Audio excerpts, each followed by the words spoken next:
Dream ito ko, poste ako. Pag pinanood, 'di ba? 'Di ba? Lionheart. Pag nanood kayo, ako yung bababa. Ipapakinggan ko, nasaan yung wala, yung baba, sa baba.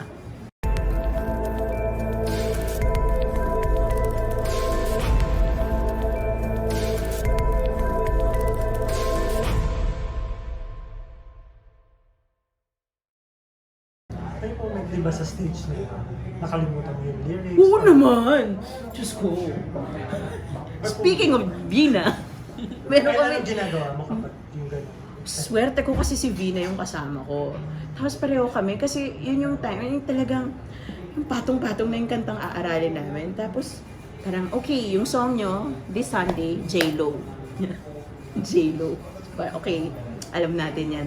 Biglang play, come on DJ, play that song. hindi pa siya markado in my mind. Kala ko, let's get loud, di ba?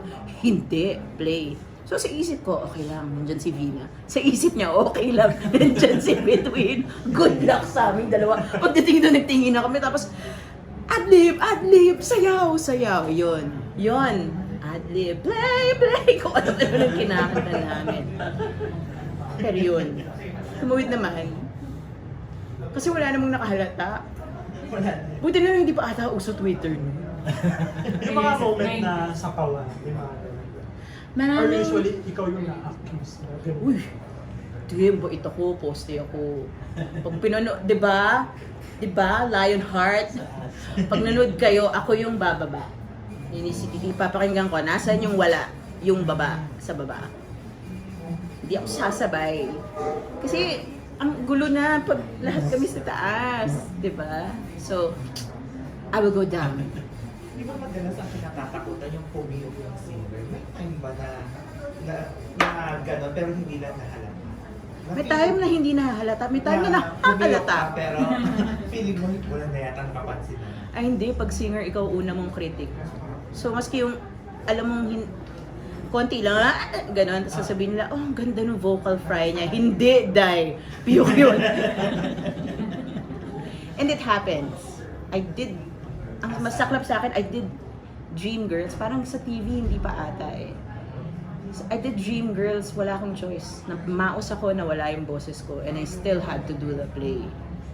And yung good luck na talaga.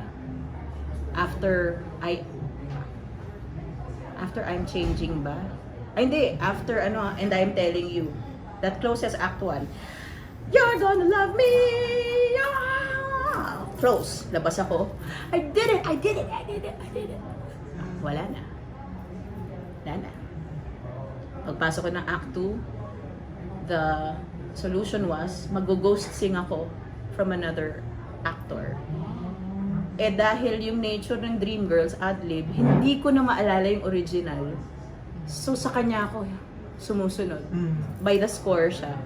So nagbabaw na ako, kumakanta pa yung boses. Okay. So dun ko, wala akong pake sa health, sa throat health. Wala akong pake. Doon nag-start. So, lesson. Kasi dati, gabi-gabi theater yan, di ba? Kakain kayo sa labas after. Wind down pa kayo. Di ba? Yun, puyat. Maski hindi ka uminom, di ba? 1 or 2 beers after the show. Maski walang 1 or 2 beers, the fact na hindi ka natulog, wala ka ng boses. So since then, sleep na lola mo. I sleep. yung stage fright na ka-experience ko, kasi parang feeling ko comfortable ka na talaga. Ito yung comfort ko makipag-usap, pero yung performing, palagi yan. Yan talaga. Fear Walang talaga. ritual, walang kailangan gawin. Tubig, stretching. Kailangan lahat ng hangin sa katawan mo lumabas. So mag-CR ka, mag-burp ka, umtut ka, gawin mo na lahat kasi dapat wala ang lamig sa katawan. Stretching ka, ganyan. Pag theater, yung pag isang kanta lang, okay lang yan. Bago ka tunan ng camera, okay lang yan. But stage, you really have to get all your hangin out. Mag-CR ka bago ka sumampa ng stage. Sa singer, meron ka pa rin bang mga performance? Kasi parang lahat nakasama mo na, parang lahat nagawa mo na. Meron ka pa rin ba parang sana ito yung gusto mong ma-stage na performance or product? Sadly, wala na si Willie Cruz.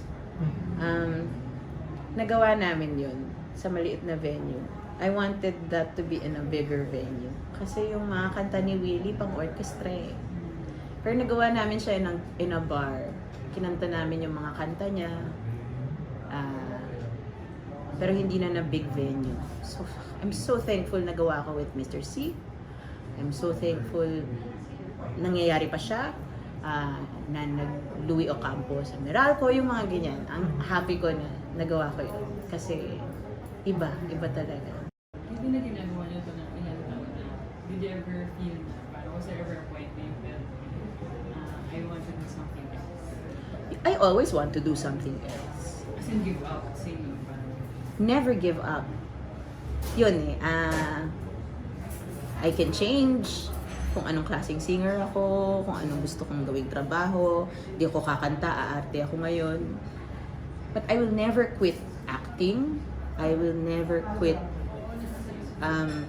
wanting the best for my family and focusing on them, taking our trips. Pero yun, it's the same thing. I do the singing and I do the acting because I want to do this for my family because it's one thing. I want it for fame I never want.